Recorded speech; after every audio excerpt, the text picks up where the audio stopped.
नमस्कार। बजट 2017 पर इस खास कार्यक्रम इकोनॉमी का हाल में आप सभी का स्वागत है। साल 2017 का बजट किन मुद्दों पर फोकस करता है, उन मुद्दों की चर्चा करता है ये प्रोग्राम अब अपने अंतिम चरण में है। हम चर्चा कर चुके हैं आर्थिक परिस्थितियों की, खेतीबाड़ी की, ग्रामीण विकास की, बुनियादी ढांचे की, और आज बारी है उद्यमिता, रोजगार और कर्ज की व्यवस्था की।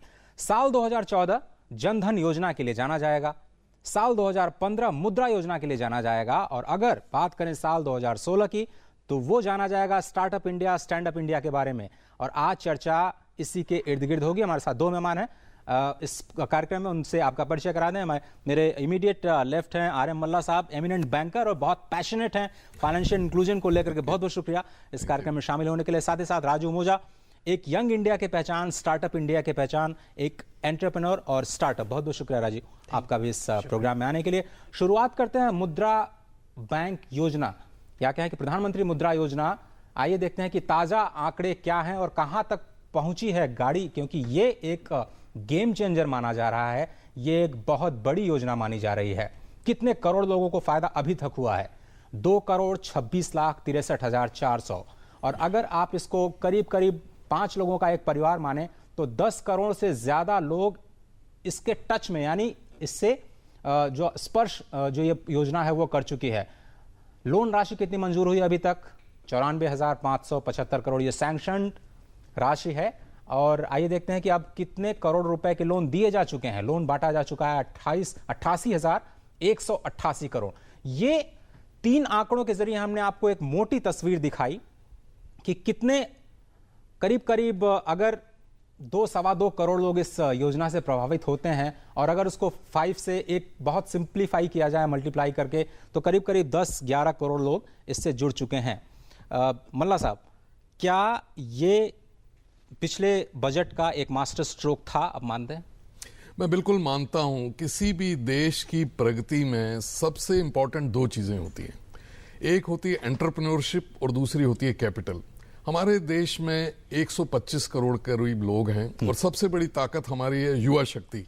मेरी बाईं तरफ भी एक युवा शक्ति है। ऐसे हजारों लाखों लोग हैं। अगर वो नौकरियां ना ढूंढ के अपना काम शुरू करें और लोगों को नौकरियां प्रोवाइड करें तो देश एकदम चेंज हो जाएगा। मगर उनको एक दूसरी चीज की जरूरत है, वो है कैपिटल। और कैपिटल 2 तरह की होती है, एक तो इक्विटी और दूसरा लोन। हमारे देश में बैंकिंग काफी बड़ी, बट उसके बावजूद भी जो फोकस्ड लैंडिंग थी, वो कमर्शियल बैंक अक्सर ये देखा करते थे कि क्या सिक्योरिटी क्या है। मुद्रा ने एक ऐसा विश्वास लोगों में पैदा कर दिया कि अगर आपके पास कोई वाइबल प्रपोजल है तो इस देश के सारे बैंक, वित्तीय संस्थान आपको लोन देंगे और आपकी कोलेटरल सिक्योरिटी की तरफ नहीं देखेंगे। जैसा अभी आपने बताया, अगर हमारे देश में 10 से 15 करोड़ एंटरप्राइजेस बन जाएं, और 2 करोड़ अब बन चुकी हैं, मैं आपको उम्मीद दिलाता हूं कि हमारे देश की तस्वीर बदल जाएगी। सर, लेकिन मल्ला साहब, एक और बात थोड़ा सा आगे बढ़ाते हैं। इसका जो टारगेट है वो 25% जो बॉटम ऑफ पिरामिड है उसको छूना है। अभी ये करीब करीब 8-9-10% तक गया है। अगर हम 10 करोड़ लोगों की बात करें कि ये छू चुकी है ये योजना, ये जो 25% का जो टारगेट है, वो क्या इस बजट में कुछ संकेत मिल सकता है कि उसको कैसे छुआ जाएगा और कैसे उसको प्राप्त किया जाएगा? सबसे इंपॉर्टेंट होती है लास्ट माइल कनेक्टिविटी, कि एक बैंक की शाखा के लोग किस तरह दूर इलाके में भी जाके अपना फंड्स प्रोवाइड कर सकें।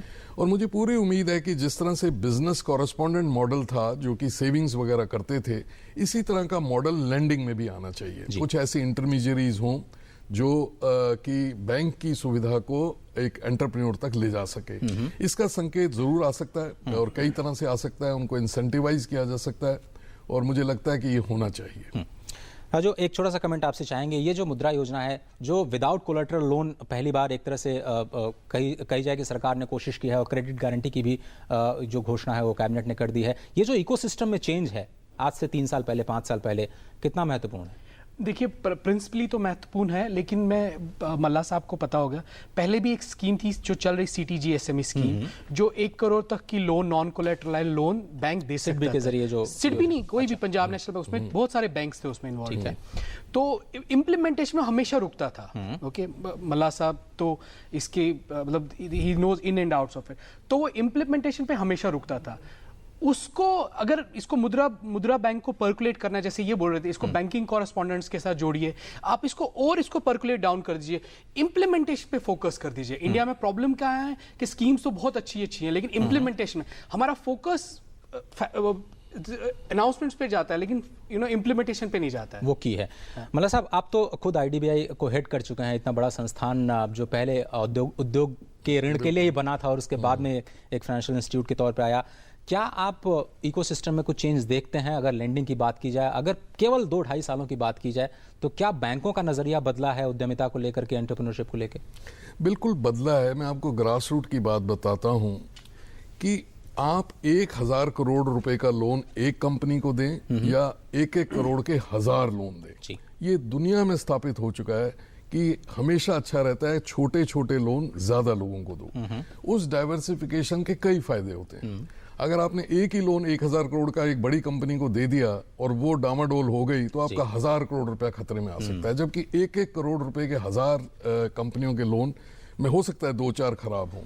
ये नंबर 1 है। इस डाइवर्सिफिकेशन को ज्योग्राफिकल डाइवर्सिफिकेशन हो सकता है, इंडस्ट्री वाइज डाइवर्सिफिकेशन हो जाता है। तो और साथ साथ में एक बहुत महत्वपूर्ण चेंज हुआ है रिजर्व बैंक की प्रायोरिटी सेक्टर की डेफिनेशन में। पहले जो था माइक्रो एंटरप्राइजेस के अलग से कोई सब सेक्टर का फिक्स नहीं था, अब वो भी फिक्स हो गया है। तो अगर वो बैंक अचीव नहीं करेंगे तो उनको एक सॉर्ट ऑफ ए पेनल्टी देनी पड़ती है, जिसको कि RIDF के थ्रू नाबार्ड या सिडबी में वो पैसा चला जाता है। तो दोनों तरह की चीजें हो रही हैं। एक तरफ से पुश मिल रहा है, एडवांटेज है बैंकों को, और बैंक समझ रहे हैं और बैंक कर रहे हैं, जैसे कि आपने अभी फिगर्स बताई। और जो वो ये फंडिंग करते हैं और जो मुद्रा बैंक देश में बना है, वो इनको सस्ते दर में रीफाइनेंस दे देता है। जल्दी से पुश भी है और पुल भी है। मैं और एक चीज इंपॉर्टेंट बताना चाहूंगा कि बैंक्स के ऊपर ना बहुत ज्यादा प्रेशर है, ठीक है।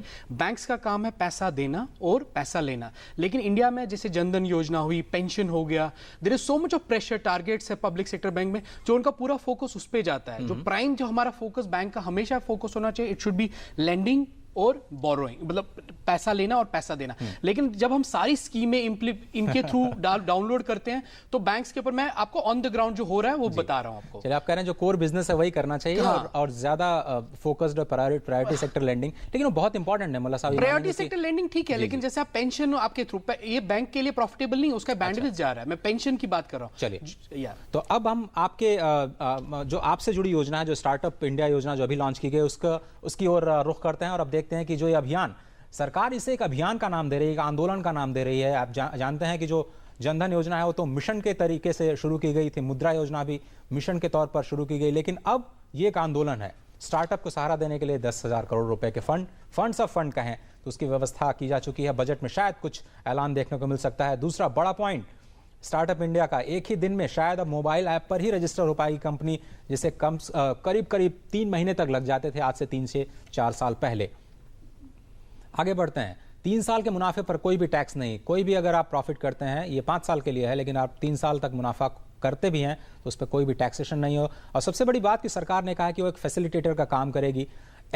आसान एग्जिट की व्यवस्था जो अभी नहीं है, शायद उसके लिए कानून जरूर बनाना पड़े, लेकिन सरकार उसके लिए भी बैंक्रप्सी जो लॉ है उसमें बदलाव करने की कोशिश कर रही है। पेटेंट की प्रक्रिया आसान होगी, 80% तक उसकी भी कीमत कम हो जाएगी। तो जो इकोसिस्टम बनने की और जो पहला कदम बढ़ाया गया है स्टार्टअप इंडिया के तहत, शायद ये एक मील का पत्थर साबित होगा। राजू जी, क्या आप मानते हैं कि ये जो शुरुआत हुई है वो वाकई में एक गेम चेंजर होगा? ये एक पर्सपेक्टिव की वजह से गेम चेंजर है, क्योंकि आज तक किसी ने इतनी स्टार्टअप इंडिया के बारे में कभी बात नहीं की थी। तो एक बड़े लेवल पे बात करना बहुत एक लैंडमार्क चीज है, उसको मैं डिनाई नहीं करता। लेकिन एट द सेम टाइम कुछ पॉलिसी इश्यूज है जो 1.5 साल के बाद, क्योंकि आप देखिए मई 2014 से हम सुन रहे थे कि कुछ ना कुछ एक पॉलिसी इनिशिएटिव आ गया, लेकिन वो अभी भी हाफ लिम्बो है। जैसे कि आपको बोला गया है कि अभी हम उसके बारे में सोचेंगे। आपको 1.5 साल लग गया सोचने में। ये मतलब ये एक छोटी छोटी चीजें, जैसे आपको स्टार्टअप की डेफिनेशन है, उसके लिए आपने फिर ब्यूरोक्रेसी को बढ़ा दिया। इंटर मिनिस्ट्रियल एडवाइजरी बोर्ड के पास आपको जाना है, फिर आपको वो लेना पड़ेगा। सो देर बट ओवरऑल जो है आई एम फैसिनेटेड कि बहुत अच्छी बात है स्टार्टअप इंडिया के बारे में बात हो रहा है। एक वक्त में इंडिया में एक एंटरप्रेन्योर होना बहुत सोसाइटी के लिए मतलब बिकॉज ऑफ सोसाइटी जैसे थी कि एक आपको शादी नहीं मिलती थी, सरकारी हर कोई सरकारी मुलाजिम ढूंढता था, उस हिसाब से एक पैराडिगम शिफ्ट आ गया है, ठीक है। लेकिन अगर ये शिफ्ट आया है तो इसको पूरी तरह अच्छी तरह कार्यान्वित कीजिए। सबसे बड़ा, मैंने लास्ट टाइम भी एक प्रोग्राम में बोला था कि जो ये DIPP के अंडर है, DIPP अगेन बहुत काम कर रही है, वो मेक इन इंडिया करे प्रेशर के अंडर है, इसको एक फाइनेंस मिनिस्ट्री के अंदर लाइए, एक joint secretary, under secretary, deputy secretary के अंदर एक परव्यू के अंदर लाइए और उसको फोकस्ड एरिया दे दीजिए कि ये करना है, तो मुझे लगता है ये ज्यादा अच्छा होगा। मल्ला साहब, ये जो इकोसिस्टम है उसके बारे में आपकी अपनी क्या राय है, और जिस तरह से ये फोकस किया जा रहा है कि जॉब जनरेट करने वाले इस देश में पैदा किए जाएं, जॉब सीकर्स जिनके लिए शादी की दिक्कत नहीं होती लेकिन जो जॉब क्रिएट करते हैं शायद उनको मुश्किल होती है, क्या कहेंगे?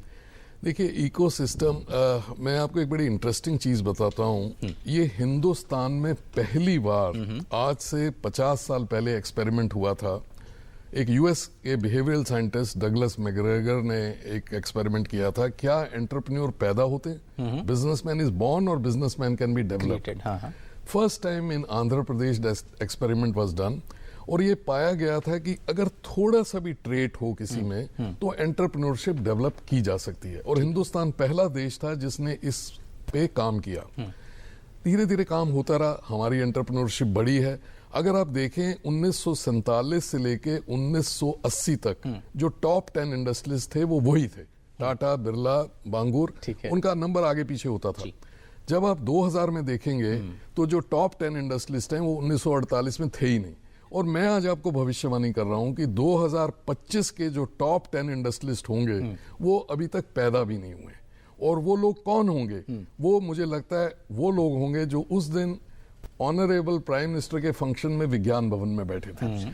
जैसा उन्होंने उस दिन बोला कि विज्ञान भवन तो भर जाता है, बट जो एनर्जी देखने को मिली थी, और मैं आपको विश्वास दिलाता हूं कि इस तरह से जो गवर्नमेंट की फोकस्ड अटेंशन होती है, कमियां हर चीज में होती हैं, but right up to honourable prime minister and entire cabinet जब इस बारे में सोचेगी और हमारे देश में इतनी एनर्जी होगी, मुझे पूरा विश्वास है कि जो छोटी मोटी मुश्किलें हैं, आपने अभी दिखाया एक दिन में कंपनी रजिस्टर होना, एग्जिट का होना बड़ा जरूरी होता था, अदरवाइज एक आपका बिजनेस फेल हुआ तो आपको बैंक हाथ ही नहीं लगाते थे।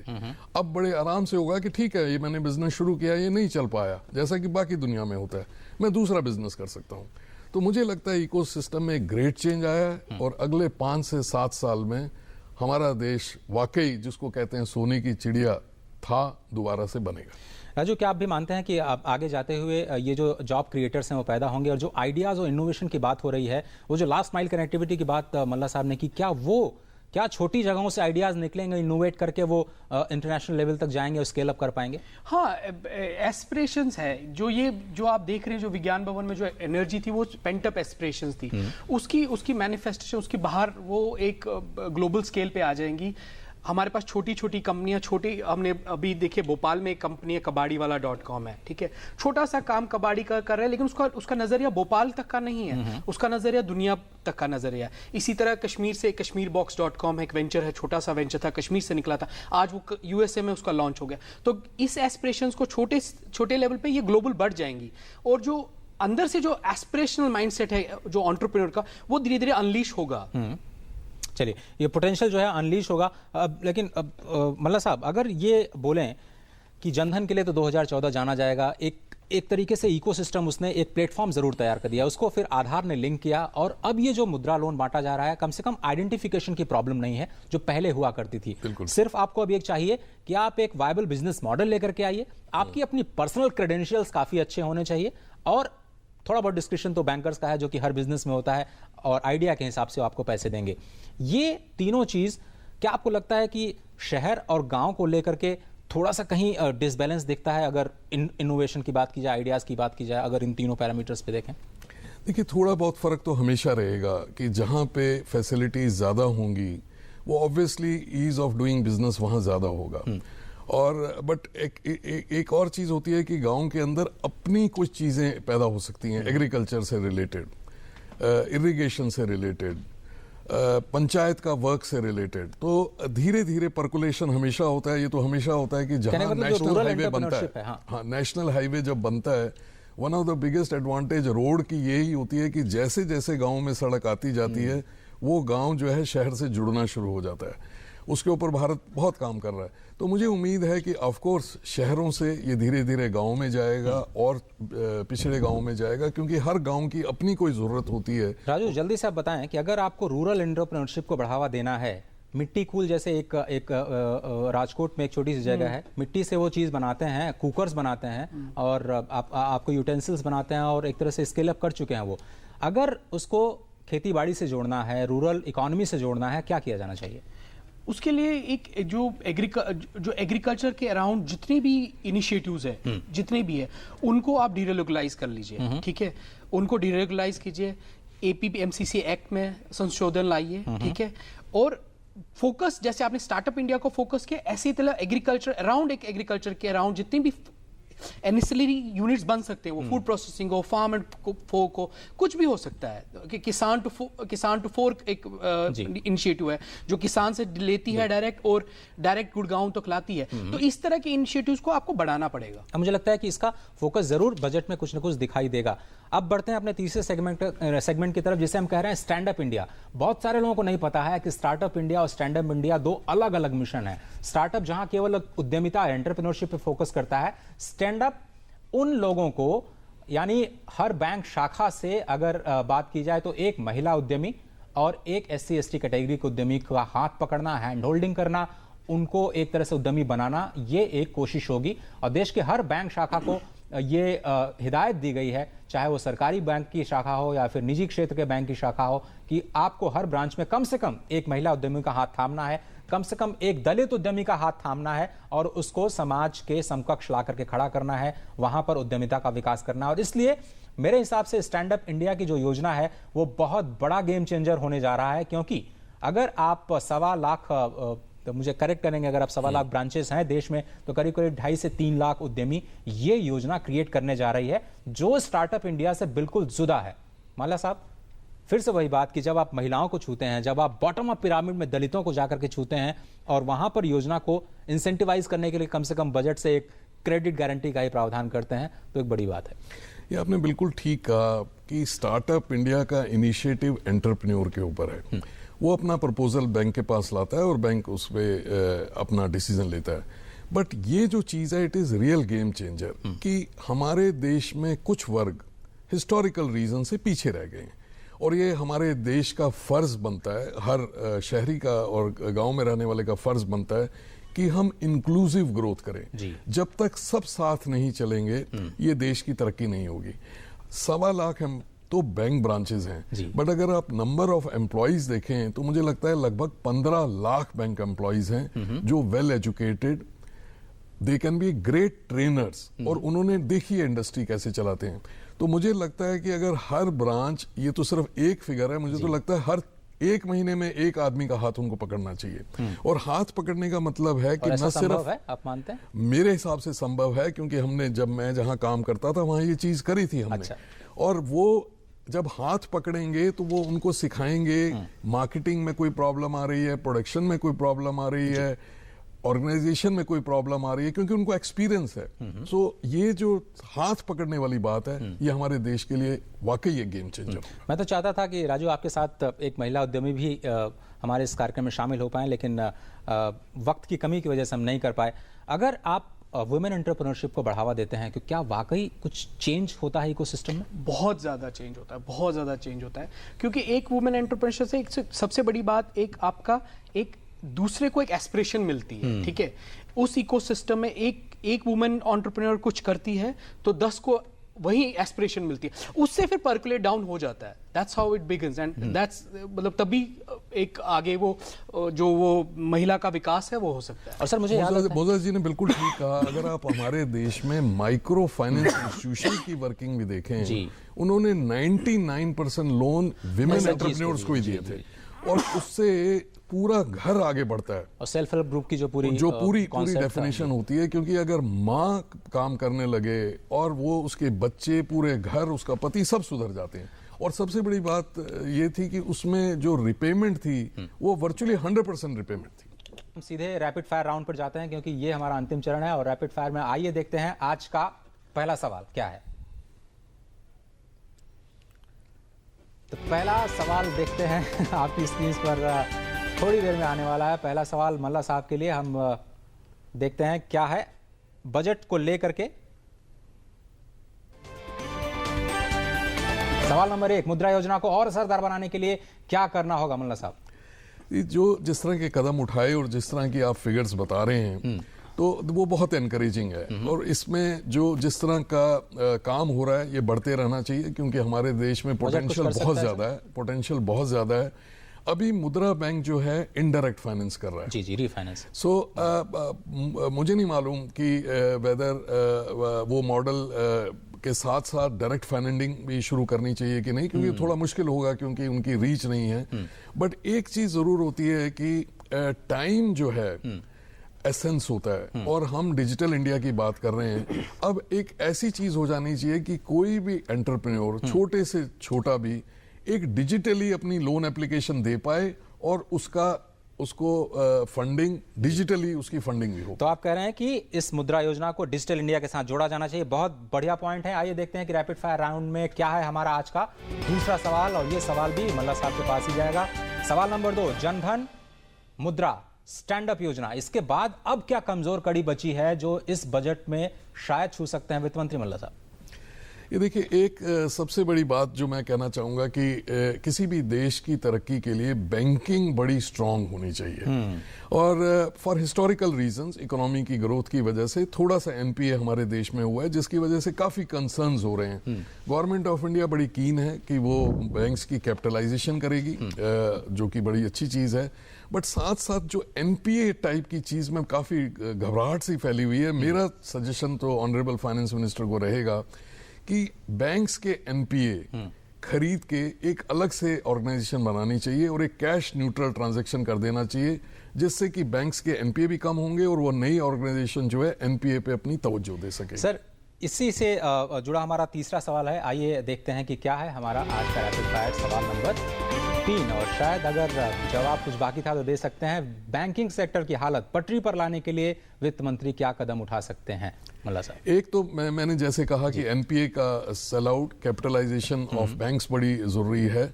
और एक और बड़ी बात आ गई है कि हमारे देश के अंदर बैंक्स बहुत ज्यादा हैं और कई बैंक काफी छोटे। कंसोलिडेशन मेरे ख्याल से एक बड़ा इंपॉर्टेंट एक सब्जेक्ट है जो कि इस साल कुछ होना चाहिए। और एक चौथी चीज है कि बैंक्स के जो डिपॉजिट्स हैं वो compete करते हैं प्रोविडेंट फंड और नेशनल स्मॉल सेविंग से। जब तक कि नेशनल सेविंग स्कीम के रेट ऑफ इंटरेस्ट कम नहीं होंगे, बैंक्स अपने फिक्स डिपॉजिट के रेट कम नहीं कर पाएंगे। तो मेरी तो ये उम्मीद है कि नेशनल सेविंग स्कीम के रेट थोड़े से कम होने चाहिए ताकि बैंक्स भी अपने रेट कम कर सकें। ये शायद बहुत सारे लोग न जान पाए। मुझे मालूम है कि इन्फ्लेशन की वजह से शायद ये उतना ना हो पाए, बट एक सिग्नल जरूर जाना चाहिए। साहब, अगला सवाल आपके लिए ये है। आइए देखते हैं कि हमारा आज रैपिड फायर राउंड में क्या है अगला सवाल। सवाल नंबर 4, बजट अर्थव्यवस्था में ब्याज दरों के लिए क्या संकेत दे सकता है? क्योंकि बजट सिर्फ सिग्नल देता है, फैसला अंतिम आरबीआई को ही करना है। सिग्नल क्या मिलेंगे सर? सिग्नल तो जैसे मैंने कहा कि provident fund, national saving scheme में शायद थोड़े से रेट ऑफ इंटरेस्ट कम करने की तो आप कह रहे हैं कि ब्याज दरें कम होने के संकेत देंगे वित्त मंत्री? देने चाहिए, बिकॉज जब तक वो नहीं होंगे तब तक चलिए अब कम नहीं होंगे। अगले सवाल की तरफ चलते हैं। ये सवाल जाएगा राजू मोजा जी के पास। आइए देखते हैं कि क्या है हमारा सवाल नंबर 5। स्टार्टअप इंडिया से जुड़ा। स्टार्टअप इंडिया के लिए बजट में क्या कुछ और सौगात देंगे वित्त मंत्री मोजा जी? एक तो जो स्टार्टअप की डेफिनेशन है उसको ईज आउट कर दीजिए, ठीक है। सेकंड, जो इंटर मिनिस्ट्रियल जो एडवाइजरी बना है उसको जल्दी से कार्यान्वित कर दीजिए, ठीक है। और थर्ड, जो उन्होंने स्टार्टअप फंड की बात की है उसको इम्प्लीमेंटेशन कर, बस 3 चीजें कीजिए, बाकी और ज्यादा अनाउंसमेंट्स करने की जरूरत नहीं। जितना बोला है उतना इम्प्लीमेंट कर दीजिए। बहुत बहुत शुक्रिया। इम्प्लीमेंटेशन इस देखिए, एक सवाल और था लेकिन हमारे प्रोड्यूसर साहब का आदेश आ चुका है, इस प्रोग्राम को यहीं समाप्त करना पड़ेगा। बहुत बहुत शुक्रिया राजू मोजा जी इस कार्यक्रम में शामिल होने के लिए। डॉक्टर मल्ला, बहुत बहुत शुक्रिया हमेशा की तरह इस कार्यक्रम में इतना पैशनेटली फाइनेंशियल इंक्लूजन के जो मुद्दे हैं उन पर अपनी राय रखने के लिए। तो फिलहाल आज के इस कार्यक्रम में सिर्फ इतना ही। कल इसी वक्त हम आएंगे तो बात करेंगे सब्सिडी की, क्योंकि सब्सिडी भी एक बहुत ही अहम मुद्दा है बजट 2017 के लिए। कहीं मत जाइए, देखते रहिए डीडी न्यूज़। नमस्कार।